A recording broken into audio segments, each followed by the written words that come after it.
Gusto natin malaman if this is too low or is this sufficient, Mr. President? So my in private corporation. Your Honor, Mr. President, with regards to this, yung pong ano na, no, yung margin-based royalty for mines operating outside the mineral reservation is being proposed, given that the government had only undertaken minor exploration in these areas. It's the private or the mining company that that undertakes or shoulders the exploration cost. So the margin-based royalty for outside mineral reservation ensures equitable sharing of risk and cost between the government and the mining contractor, while guaranteeing the government's fair share from the extraction of minerals.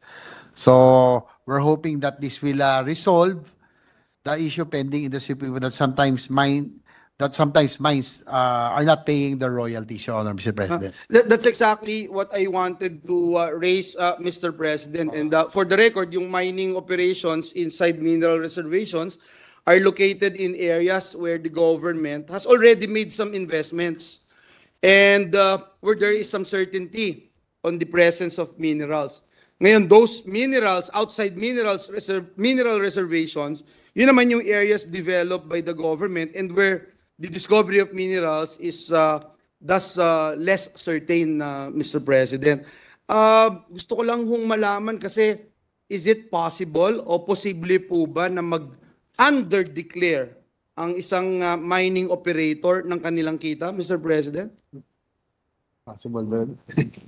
Kasi Mr. President, I asked that question because you look at the data, for instance, yung Mines and Geosciences Bureau, out of the country's 30 million hectares of total land area, 9 million hectares lang po have high mineral potential. But as of June 2024, only 755,000 hectares are covered by mining tenements. Ito po yung instrument allowing mining rights such as exploration, production, etc.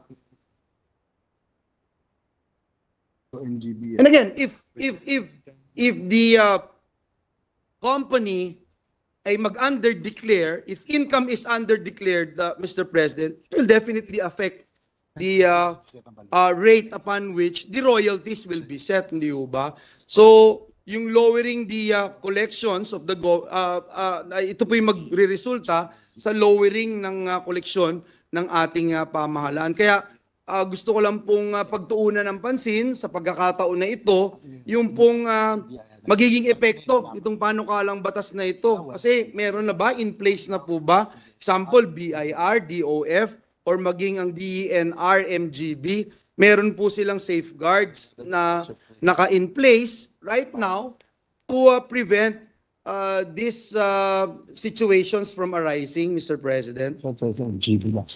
Your Honor, Mr. President, currently or at present, it's only MGB who checks the valuation, but under this measure, they already BIR has to be furnished already copies of assay reports and the sales agreement so that it can be checked, no, i-double check doon po sa yung kung magkano po binili ng buyer yung pong exported minerals, Your Honor. So BIR will now be furnished a copy by the MGB. Ngayon kasi MGB lang so mahirap mag-depend. At least now there will be two agencies, no? BIR will now be given their copies so that they can double check, Your Honor, Mr. President.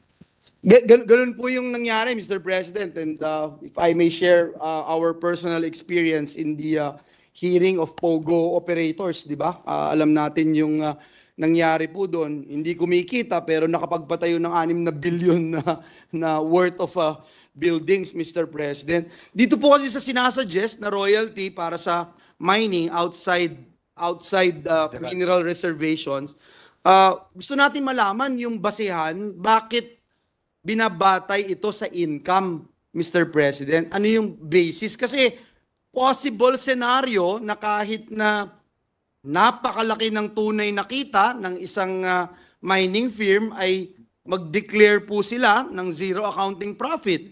Again, ito yung nangyari dun sa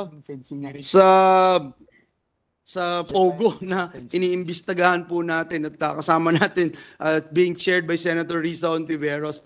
So we wanted to find out, meron ba tayong tunay o makabuluhang basehan bakit dito at na-check po natin, Mr. President.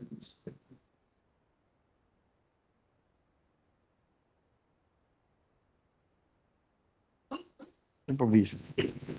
Kasi Mr. President, gusto kong banggitin, no? Inaalaw kasi natin. Yung nangyayari po ngayon, inaalaw din natin, Mr. President, yung accelerated depreciation at pag-reimburse. Other than the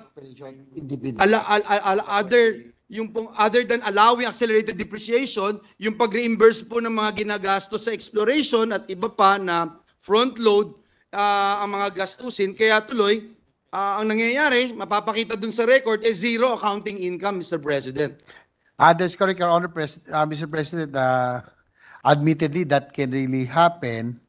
Siyempre, madali, alam niyo naman po dito pag yung mga business enterprises, anything that will be able to lower their taxes or responsibility, they will try to do. But in this bill, we are introducing ring fencing, no? Wherein each mining operation or of the contractor or operator with multiple operations will be treated as a separate taxable entity in order to prevent the practice of reducing the taxable incomes by consolidating the income and expenses of different mining projects, meaning that each mining, operations will be treated as a separate taxable entity. Hindi na po pwedeng consolidated o kaya iba-ibang mining operations. Yung iba kumikita, yung iba lugi. So nasi-spread out po nila yung kanila pong obligation, so that cannot be anymore, no? So we'll be introducing the ring fencing provision. I thank the gentleman for raising that ring fencing. In fact, I have a lot of queries about it, but this is not the proper time yet. And we have been debating about it in our office because half of my staff are for it, half of them are against it. At the end of the day, I think we really need to balance, Mr. President, the situation. But by the way, Mr. President, kung zero po yung accounting income, kung zero yung ni-report nila, magkano po yung babayarang royalty sa gobyerno ng mga mining companies outside mineral reservations? Pag zero yung ni-report nila.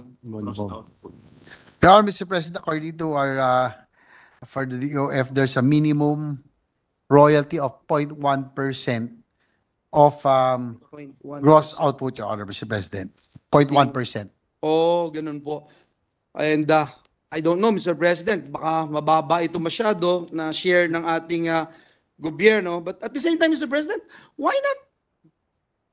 I'm sure the department and the bureau concerned have discussed this. Why not gross revenue or output yung gamitin, Mr. President? Exploration operations within mineral. Kasi ganun din po yung computation sa royalty within. Tama ba ako? Within mineral reservations. Your Honor, Mr. President, according to our resource persons, that the mining corporation already incur big expenses with the exploration. So in order for us to have an equitable sharing of risk. So yun po yung naging kaya po Sharing of fees. yeah, equitable sharing of risk kasi nga po sila po yung nag-incur ng expenses brought about by the exploration, Honor, Mr. President. Yeah, thank you, Mr. President. I just mentioned this because hindi po lingid, Ginoong Pangulo, sa kaalaman natin na maaaring may inefficiency sa pag-impose ng tax based on revenue instead of income. Subalit, Ginoong Pangulo, yung katotohanan ay hindi pantay or hindi asymmetric, Mr. President, ang information between the government and the mining companies. And that's why it's just I'm entertaining sa aking personal na pananaw, baka naman strategic o mas strategic kung ang royalty po natin ay naaayon po dun sa gross value of production katulad ng mga mining companies in mineral reservation para masiguro din po